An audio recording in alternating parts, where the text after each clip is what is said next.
So good morning. Just a few words before jumping in my speech about Comité Colbert that you all probably know. We've been created in 1954 by Jean-Jacques Guerlain in order to, like Stefania told us about Altamaga, in order to promote, protect and develop this industry that emerged thanks to Jean-Baptiste Colbert with Louis XIV in 1661. And today we pulled together 90 French luxury maisons, among the best well-known, and we also gathered 17 cultural institutions like Château de Versailles, le Louvre, le Musée d'Orsay, l'Opéra de Paris, and we are all united by the same passion for excellence that our purpose expresses. We have a purpose since 1 year and a half, okay? So our purpose is to passionately promote, passionately transmit, and sustainably develop French savoir-faire and creation in order to infuse a new sense of wonder. So, let me see if it's work. Great. So I just wanted to share with you this morning, I only have 10 minutes, two main concrete actions that we've taken this year at Comité Colbert in order to show you how much we are committed to two main challenges for French luxury, for luxury in general, in the coming years. ESG on one side and China on the other side. When we speak about ESG, we have to go back to the year 1987, like you have here. Why? Because in 1987, Mrs. Harlem Brundtland, the former Prime Minister of Norway and the first President of Environmental Commission of the United Nations, gave for the first time the definition of luxury, of sustainability, which is really close to what we are really. And she wrote, "Sustainable development is development that meets the needs of the present without compromising the ability of the future generations to meet their needs, their own needs." What a coincidence, because by producing bags, clothes, jewels, wines that last, we have been doing nothing else for decades. And today, with the growing concerns about ESG, it is like if the times meets our needs. And thematics of ESG are, of course, key challenges for all our maisons. That's true, but this is not new. Historically, Comité Colbert took up these questions in 2008 by creating with Vigeo Rating Agency a benchmark of common values for luxury in terms of ESG. And from that time, our members have collectively adopted this framework of values and objectives around four major themes specific to the luxury industry: aesthetics, high standards, longevity, and respect. And we all agree on the requirement of excellence, the respect for the craftsman, the respect for customers, the respect for employees, the quality and the durability of the products, the preservation of materials, the entrepreneurial vision, mixing future and history, and all that values are intrinsic approaches to the luxury industry, and that we have adopted in 2008. And the past year, that's true, has been a strong acceleration of Comité Colbert in terms of ESG, and inside of our Maison, with the creation of a commission dedicated to this question in order to determine our strategy, and a group of experts has been set up in order to put it in motion. And the result you have here is that 2021 has been the first year of speaking out with a manifesto committing our Maison to the trajectory of the objectives of the United Nations for Sustainability, and the publication you have here, the front page, of the first ESG report of the French luxury industry. You can find it on our website on the study tab. And this ESG report is testifying both our ambition, but also our achievements. Inside, you can discover that many things have been already done. And our Maison are today totally committed to advancing a number of topics like a better equality between men and female in our industry, but also we are committed to promote a better education, because we all know that only education breaks the cycle of poverty. And inside Comité Colbert, we have 17 of our Maisons who have creating their own school. Recently, we saw the Hermès that created its own school. But also, we are committed to provide decent work for everybody in the world through our suppliers. And we are committed to produce sustainable products, of course, and to act for climate and biodiversity. So our Maison, as I said, are today committed to play individually, and also collectively an exemplary role. And for example, it stopped. For example, we are helping inside Comité Colbert the less mature of our members on that subject, and published just recently, to do so, a very operational guide on ESG, and we are now scheduling meetings between big and small Maisons in order to share experiences. And this is the strength, I think, of a collective organization like we are. And finally, we've also added, because it is also important, to our statutes, a criteria regarding ESG trajectory taken by our members.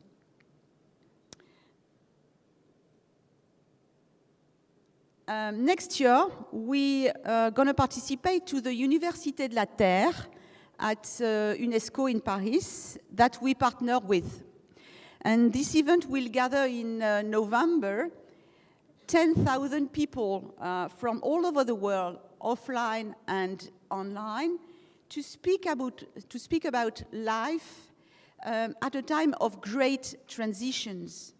And I think it is important for luxury industry to be present and to be active on that kind of global event, to share all what have been already done and all the innovations we have on the table regarding, for example, biodiversity.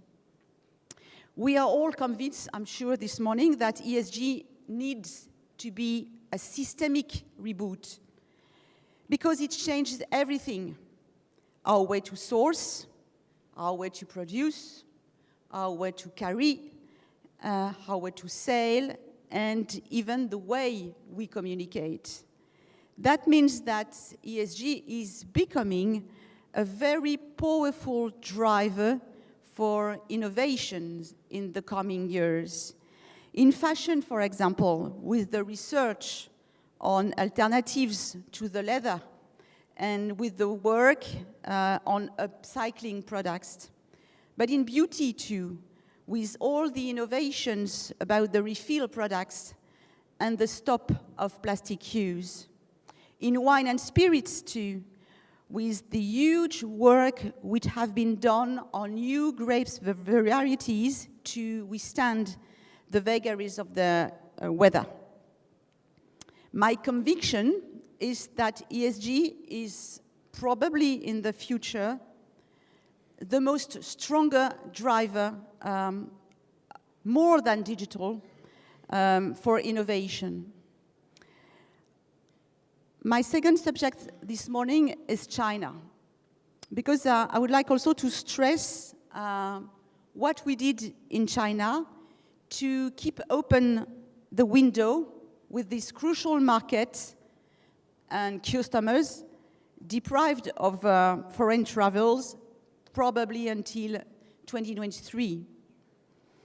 We decided mid-2020 to create and launch this year in April a mini program which is an application on WeChat.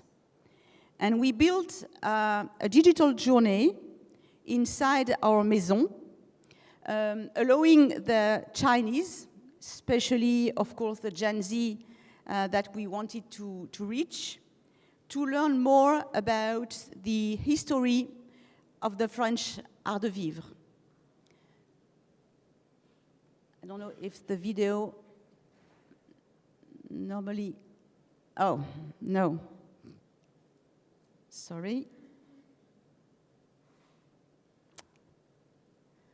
So normally you have a video on our WeChat.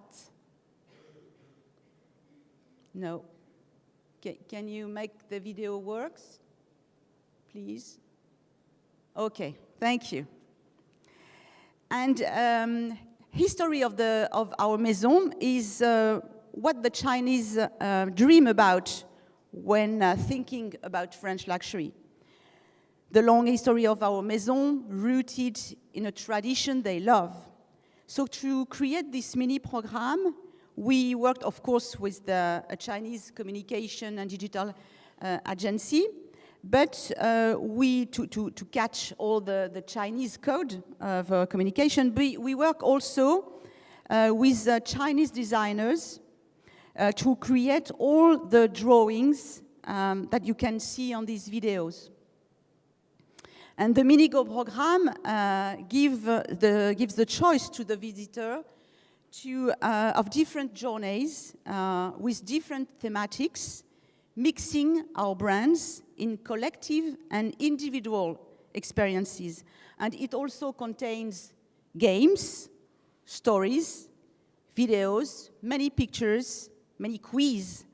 It's very rich. And we know that Chinese consumers love to be entertained, but they also love to learn more about our brands. And this is precisely what this mini program provides.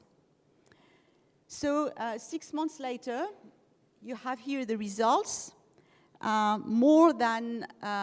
have registered more than 100 millions of page views and a global of 55,000 followers on our accounts on WeChat, WeChat channel, and Weibo.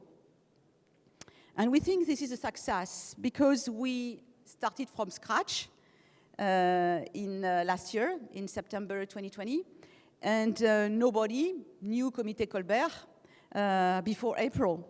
And that success convinced us to pursue the conversation with the 2 initiatives on the following months. The first one, we're going to record 2 live streaming, which will take place, the first one at Château Versailles and the second one at Le Louvre, like a TV show to showcase our maison and savoir-faire. And what a better location than Le Louvre and Château de Versailles to talk about the excellence of our know-how and of our maison.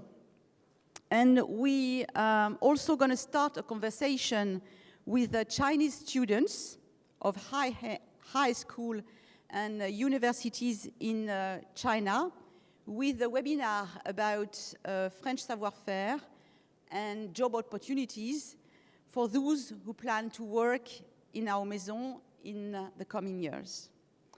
And let me share with you the teaser we did to launch our mini program on social media in China. Young French people talking in their language to Chinese millennials with a landscape of Paris. And you have here, of course, the version with subtitle in French.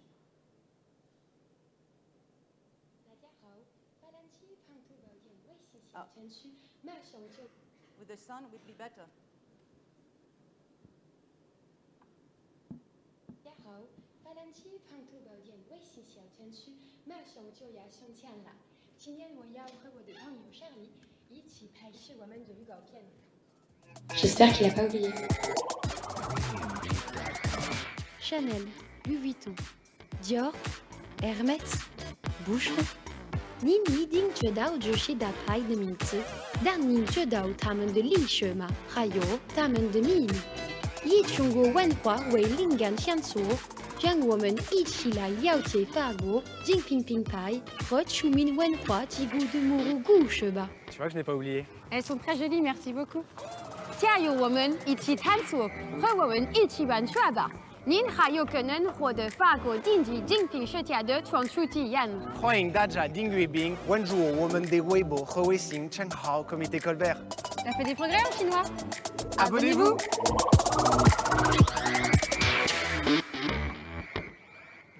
So we know all that Chinese young people are very romantic.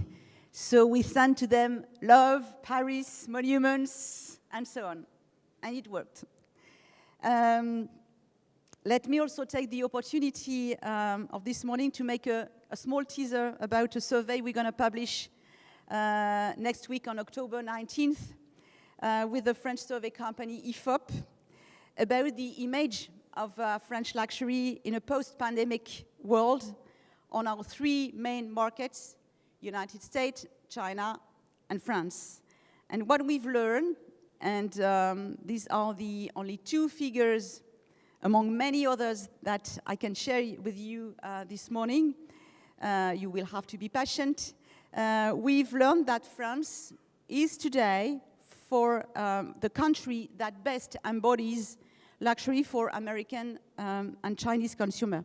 For 41% of Americans' richest consumers of luxury goods, France is the nation that best represent luxury in the world. And the figure is much more important in China, growing to 64%. And to reassure Stefania, if she is listen to us from Altagana, the Italy came in second position, just behind France. And this is really, I think, a good signal for the future and for the desire for French luxury and Italian products. And thank you so much for your attention.